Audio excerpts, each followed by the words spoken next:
महाराष्ट्रातील 6 जिल्ह्यांमधील 23 नगरपरिषदा आणि नगरपंचायतीच्या निवडणुका पुढे ढकलण्यात आल्या आहेत. न्यायालयीन याचिका प्रलंबित असल्यामुळे हा निर्णय घेण्यात आला असल्याचे सांगण्यात येत आहे. बारामती, महाबळेश्वर, पुणे, सातारा येथील नगरपालिकांसह 23 ठिकाणी निवडणुका स्थगित झाल्या आहेत.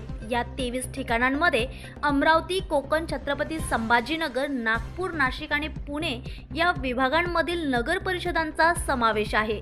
एकूण 288 जागांसाठी घोषणा झाली होती. त्यापैकी 2 बिनविरोध तर 23 निवडणुका स्थगित झाल्या. आता 263 जागांसाठी मतदान होणार आहे.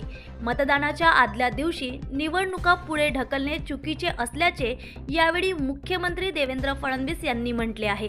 निवडणूक आयोगाने कायद्याचा चुकीचा अर्थ लावला असल्याचा आरोपही त्यांनी केला.